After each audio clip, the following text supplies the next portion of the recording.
Hello everyone, सभी को नमस्कार। तो आज हम लोग देखने जा रहे हैं एसएससी एमटीएस एग्जाम 2024 4 नवंबर first shift English plus GK GS question. ठीक है, जिसका भी एग्जाम आने वाली शिफ्ट में है या आने वाले दिनों में है, वो जितने भी क्वेश्चन उनके आंसर बताए जाएंगे वो लोग याद कर लेंगे। ठीक है, तो शुरू करते हैं वीडियो बिना किसी देरी के। तो आपका पहला वर्ड है सीरीन। सीरीन मीन्स क्या होता है? तो ये होता है शांत, साफ, स्थिर। तो इसके साइनों क्या हो जाएंगे? Calm, peaceful, tranquil, quiet, still, unruffled, composed, collected, undisturbed और आपका क्या लिखा है? इम्परटर्बेबल और आपका लिखा है अनपरटर्ब्ड। ठीक है, तो इन बातों को आपको याद रखना है। जो ये बताए गए हैं वर्ड, ये आपके हैं सीरीन के साइनो। यहीं पे बात करें एंटोनिम की, तो हो जाएगा आपका disturbed, trouble, rough, agitated, excitable, क्या दिया है? एक्साइटेबल, एनजियस, डिसकम्पोज्ड और क्लाउडेड। तो इन वर्डों को भी याद रखना है कि ये सीरीन के क्या है? एंटोनिम है। ठीक है, नेक्स्ट आपका क्या है? आपका अगला है जेस्ट। आपका जेस्ट का क्या बताना है? तो जेस्ट का आपको बताना है साइनो और एंटो। तो जेस्ट मीन्स आपका क्या होता है? दिलचस्पी, जिसमें आपका मन लगता हो, मतलब कीन इंजॉयमेंट, गस्टो, रेलिस, एपिटाइट, झील, ईगरनेस, एंथुजियाज्म। ठीक है, और आपकी क्या है? यहाँ पे है आपका वर्ब, पैशन, एक्जिलरेशन। ठीक है, तो ये आपकी क्या हो जाएंगी? जीस्ट की क्या? साइनो, जिसका मीनिंग क्या होता है? आपका दिलचस्पी या आपका किसी काम में मन लग रहा है, तो उससे ये होता है इसका मीनिंग। ठीक है, बात करें एंटो की, तो एंटो आपका क्या हो जाएगा? एपैथी। ठीक है, मतलब आपका क्या होता है? उदासीनता, या बोलते हैं निठुराई। क्या बोलते हैं? उदासीनता या बोलते हैं निठुराई। तो ये होता है आपका एपैथी का मीनिंग। तो ये हो गया आपका क्या? जिस्ट का आप क्या किया? आपका हो गया एंटो। वेरीनेस, डलनेस, डिसटेस्ट, डिसरेलिश, डिसप्लीजर, अवर्जन, एबहोरेंस और यहाँ पे क्या दिया है? रिपग्नेंस। ठीक है, और लोथिंग। तो ये सभी आपके हो जाएंगे जिस्ट। जिस्ट के आपके हो जाएंगे क्या? ये हो जाएंगे आपके एंटो। ठीक है, तो इन वर्ड को भी आपको याद रखना है। नेक्स्ट आपका है सॉफ्ट। सॉफ्ट का आपको साइन एंटो बताया, तो सॉफ्ट का मीन सभी को पता है, मुलायम या कोमल। तो जाएगा pliable, supple, malleable, easily, penetrated, easily moulded. तो ये हो जाएंगे साइनो आपके सॉफ्ट के। एंटोनिम की बात करें अनयील्डिंग, स्टीफ, इनफ्लेक्सिबल। ठीक है, तो ये हो जाएंगे आपके सॉफ्ट के एंटोनिम। तो इन वर्ड को आपको याद रखना है। नेक्स्ट आपका क्या है? फॉन्डनेस। फॉन्डनेस का आपको क्या बताना है? साइनो एंटो। तो फॉन्डनेस मीन्स होता है क्या? अनुराग। ठीक है, तो इसके साइनो हो जाएंगे अफेक्शन, लगाव, attachment, devotion, love, passion, liking, preference, taste, warmth, kindness, tenderness, care, aroha. तो ये हो जाएंगे आपके फॉन्डनेस के क्या? आपकी साइनो। नेक्स्ट बात करें एंटो की, तो हो जाएंगे abomination, hate, hatred, loathing and rancour. तो ये आपके हो जाएंगे फॉन्डनेस के क्या? आपके हो जाएंगे एंटो। तो इन वर्ड को भी आपको याद रखना है। बात करें एक आपकी इडियम है द।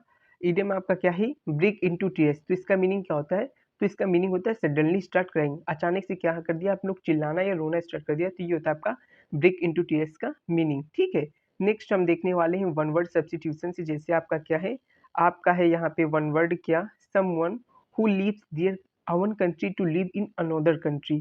ठीक है, तो इसे क्या कहेंगे? इमिग्रांट, इमिग्रांट या एक्सपैट्रिएट या रिफ्यूजी। तो इसे क्या बोलते हैं? ये आप लोग बताइए। तो someone who leaves their own country to live another country, मतलब जो एक बंदा छोड़ के जाता है अपने क्या कंट्री को और दूसरी कंट्री में सेटल मतलब रहता है या लिव रहने लगता है, तो इसे क्या बोलते हैं? तो इसे बोलते हैं इमिग्रांट। इमिग्रांट मतलब आपका होता है प्रवासी। ठीक है, तो ये इसका मीनिंग होता है। बात करें इस इमिग्रांट की, कौन सी? इस इमिग्रांट की। तो इसका मीनिंग क्या होता है? तो इसका मीनिंग होता है a person who arrives a new country. ठीक है, तो वही बंदा अगर दूसरे देश में जाके रहने लगता है तो वहाँ उसको क्या कहा जाएगा? इमिग्रांट बोला जाएगा। ठीक है, इमिग्रांट। ठीक है, तो ये होता है इसका मीनिंग। और यहाँ पे आपका दिया है क्या? यहाँ पे आपको दिया है एक्सपेट्रिएट। क्या दिया है? एक्सपेट्रिएट। इसका मीनिंग क्या होता है? तो इसका मीनिंग होता है आपका, एक सेकंड में आप लोगों को बता रहा हूँ, मैंने यहाँ पे डिस्क्राइब भी कर दिया था, इसका भूल गया हूँ। तो इसका मतलब होता है an expatriate is someone who lives outside their native country often temporary. मतलब ये एक ऐसे बंदे होते हैं जो कुछ समय के लिए दूसरी कंट्री में जाते हैं और दूसरी कंट्री से होकर चले आते हैं, तो इन्हें बोलते हैं एक्सपेट्रिएट। क्या बोलते हैं हम लोग? एक्सपेट्रिएट। तो ये भी आपको क्या रखना है? याद रखना है, जिसका मीनिंग क्या होता है? प्रवासी से होता है। ठीक है, बात करें रिफ्यूजी। तो रिफ्यूजी क्या होते हैं? A refugee someone who is forced to leave their country due to persecution, conflict और नेचुरल डिजास्टर। तो ये वो बंदे होते हैं जो क्या होते हैं परसिक्यूशन मतलब उत्पीड़न, संघर्ष और जो नेचुरल डिज़ास्टर आ जाते हैं, उसकी वजह से इन्हें क्या करना होता है, ये कंपेल्ड हो जाते हैं क्या अपनी कंट्री को छोड़ने के लिए, ठीक है? तो इन्हीं को हम क्या बोलते हैं? इन्हीं को हम बोलते हैं रिफ्यूजी, ठीक है? तो ये आपको याद रखना है और मैंने इसको डिस्क्राइब भी कर दिया इमिग्रेंट और इमिग्रेंट क्या होता है, ठीक है? तो इन बातों को आपको याद रखना है। तो इसका राइट आंसर क्या हो जाता है? इमिग्रेंट। नेक्स्ट आपका है अ स्मॉल किचन और room at the back of house used for washing dishes and other dirty household work is called. तो इसे हम क्या कहते हैं? पैंट्री, यूटिलिटी रूम, स्कलरी या स्टोर रूम। तो इसे क्या बोलते हैं? तो इसे हम बोलते हैं स्कलरी। तो ये एक प्रकार का स्मॉल किचन होता है, रूम होता है जो आपके हाउस के बैक में होता है, जिसका यूज करते हैं जो डिशेस होते हैं उसको वॉश करने के लिए और other dirty house hold work, ठीक है? तो ये होता है आपका स्कलरी। बात करें पैंट्री, पैंट्री क्या होता है? तो a pantry is a small room और closet where food dishes and kitchen supplies are stored, ठीक है? तो जहाँ पे हम क्या करते हैं, फूड डिशेस और किचन की सप्लाई की जाती है उनको स्टोर करने के लिए, ठीक है? तो इसे बोलते हैं पैंट्री। नेक्स्ट आपका यूटिलिटी रूम। तो ये क्या होता है? तो a utility room is a room used for storing household equipment, क्या? Household equipment often for laundry and other cleaning task, ठीक? तो ये आपका क्या होता है? यूटिलिटी रूम होता है।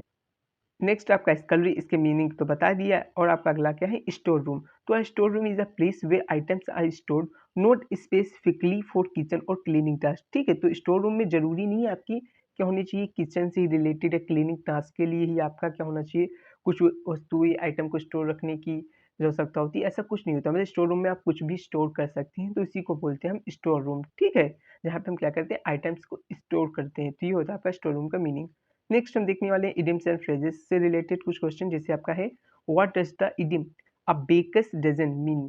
तो आपको बताना है कि अ बेकर्स डजन, इस इडियम्स का क्या मीनिंग होता है। आपका ऑप्शन है 10 of something, 11 of something, 12 of something या 13 ऑफ समथिंग।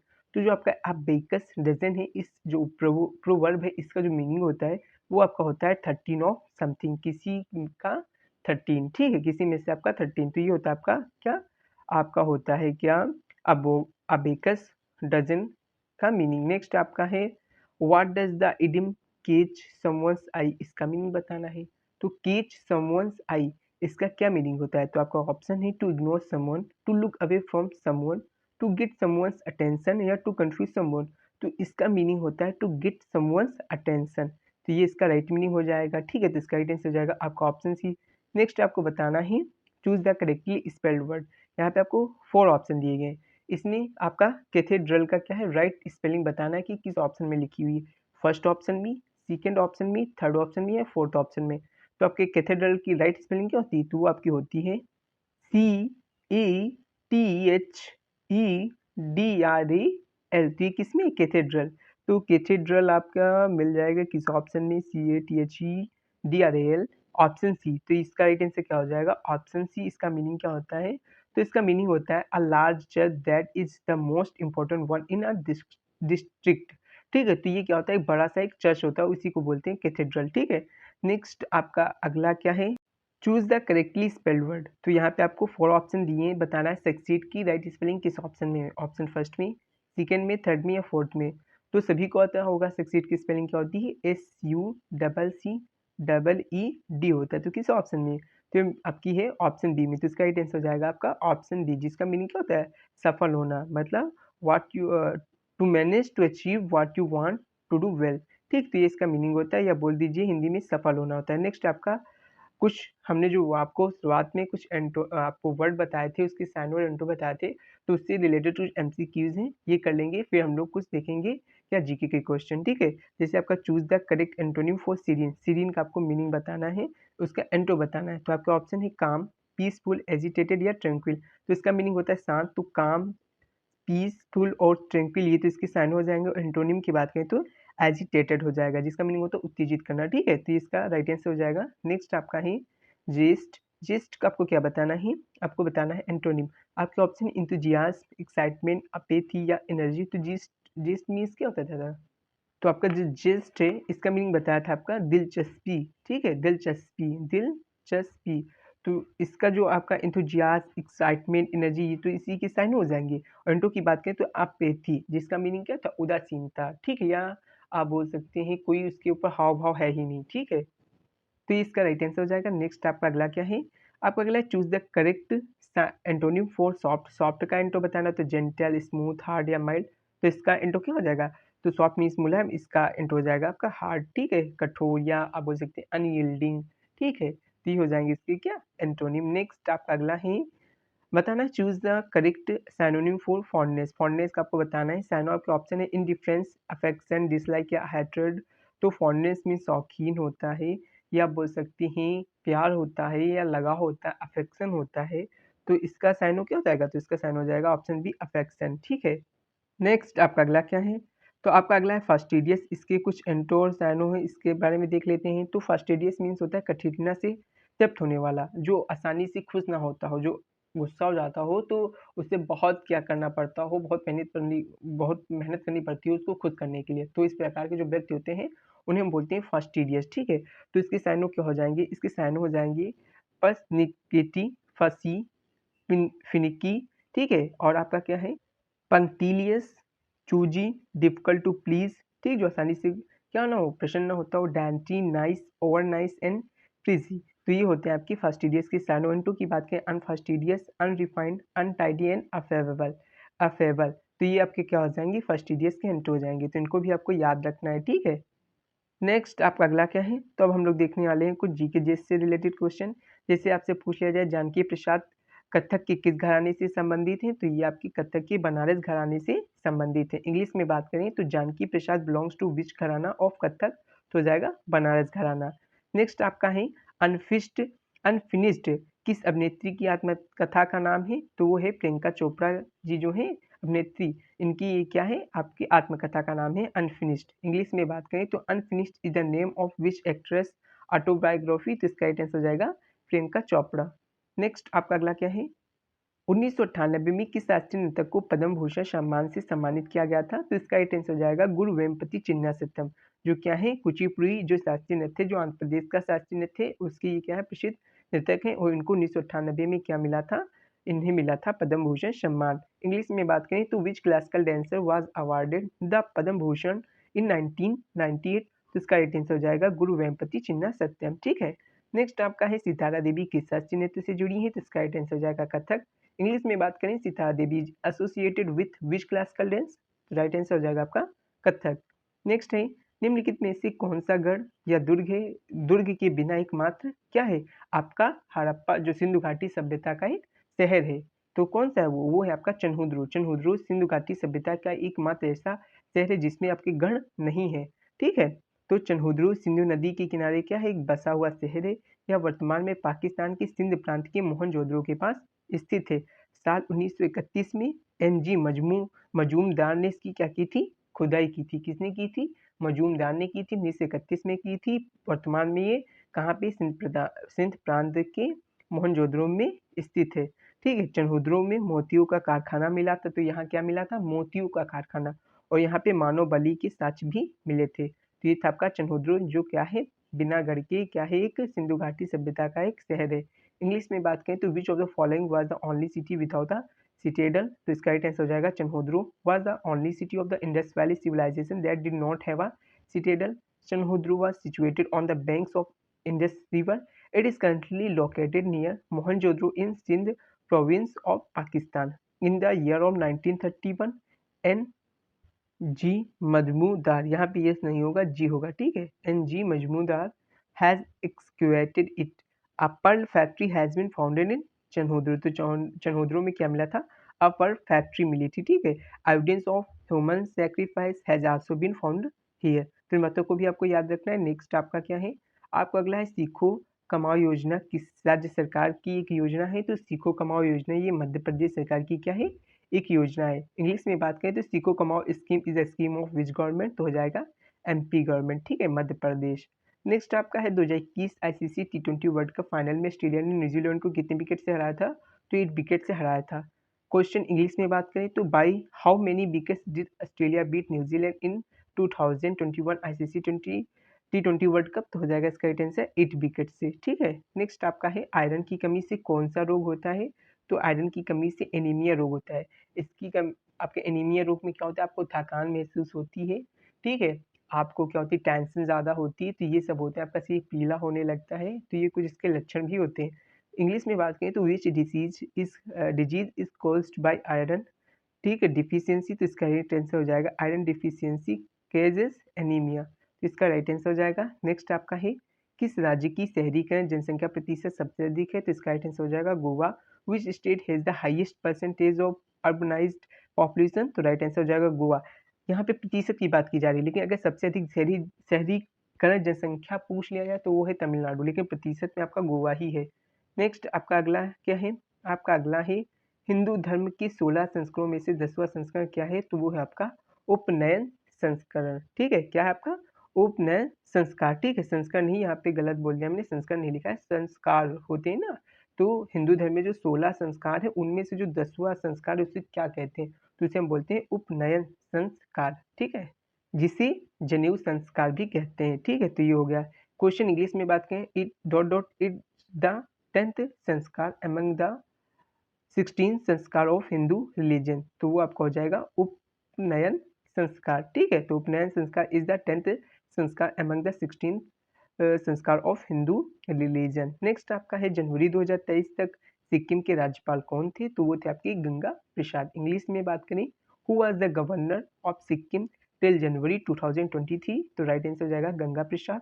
नेक्स्ट आपका अगला क्या है? आपका अगला है पारिस्थितिकी निकेत क्या होता है? ठीक है, तो आपका ऑप्शन है दो पारिस्थितिकी तंत्रों के बीच संक्रमण का क्षेत्र, भूतल के पौधे, एक झील के तल पे रहने वाले पौधे, या समुदाय के भीतर एक प्रजाति की कार्यात्मक भूमिका। तो बताइए पारिस्थितिकी निकेत क्या है? तो पारिस्थितिकी निकेत है आपका समुदाय के भीतर एक प्रजाति की कार्यात्मक भूमिका। तो ऑप्शन 4 इसका राइट आंसर हो जाएगा। इंग्लिश में बात करें तो द इकोलॉजिकल निके इज, तो क्या होता है, zone of transition between two ecosystem, ground planets या planets living at the bottom of a lake, या functional role of species with a community. तो इसका राइट आंसर हो जाएगा the ecological niche is a functional role of species within a community. ठीक है, next आपका है दोआब शब्द का क्या अर्थ है?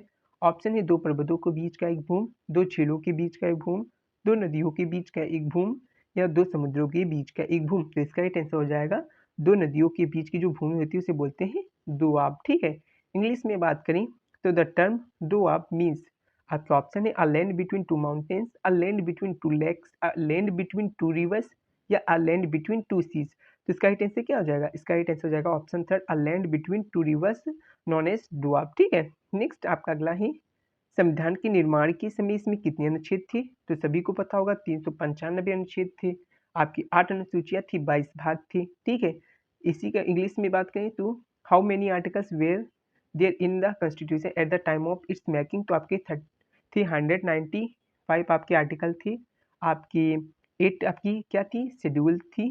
ठीक है, शेड्यूल्स थे। और बात करें पार्ट्स कितने थे, तो 22 पार्ट्स हैं। करंटली आपके 25 पार्ट्स हो गए हैं, शेड्यूल्स हो गई हैं 12, और आपके जो आर्टिकल्स हो चुके हैं वो कहीं कहीं पे आपकी 448 दिखा रहे हो, कहीं कहीं पे आपके 470 हैं। ठीक है, तो ये हो चुके हैं। नेक्स्ट आपका है महिला भारतीय संघ वुमेन्स इंडियन एसोसिएशन की स्थापना 1917 में मद्रास की अड्यार में किसके द्वारा की गई थी? ये बताना है कि इसकी स्थापना जो भारतीय महिला भारतीय संघ है इसकी स्थापना 1917 में हुई। ठीक है, मद्रास के अड्यार में हुई, लेकिन की किसने थी? तो जो आपकी भारतीय आपकी जो महिला संघ है इसकी स्थापना की गई थी अड्यार में, जो मद्रास में स्थित था, एनी बेसेंट द्वारा, मार्गरेट कजिन्स द्वारा, और आपकी डोरोथी जिन राजदासा और अन्य लोगों द्वारा की गई थी। तो ये तो आपका ऑप्शन पे डिपेंड करता है, क्या आया, एनी बेसेंट आई है कि नहीं, मार्गरेट कॉजिन्स का नाम आया कि नहीं, डेरोथी जिन राजदासा का नाम आया कि नहीं, तो ये ऑप्शन पे डिपेंड करता है। तो इन नामों को याद रखना। ठीक है, एक बार आप सही निगाहों से देख लेंगे तो अगर आपके ऑप्शन में आएगा तो आप लोग इजीली आंसर दे सकते हैं। Annie Besant, Margaret Cousins and Dorothy Jinarajadasa. Next आपका अगला है इसी में, मतलब इंग्लिश में, बाय अगर बात करें तो bye whom was the Women's Indian Association founded in 1917 in Adyar, Madras? तो इसका राइट आंसर हो जाएगा the Women's Indian Association was founded in 1917 in Adyar, Madras by Annie Besant, Margaret Cousins, Dorothy Jinarajadasa, ठीक है, एंड अदर्स। तो ये इसका right answer हो जाएगा। नेक्स्ट आपका क्या है, तो इसी के साथ ये वीडियो यहीं पे समाप्त होती है। अगर आप लोगों को वीडियो अच्छी लगी हो तो लाइक करें, सब्सक्राइब करें एंड शेयर करें, और पीडीएफ लेने के लिए डिस्क्रिप्शन में दी गई टेलीग्राम की लिंक पे क्लिक करके टेलीग्राम ज्वाइन करें।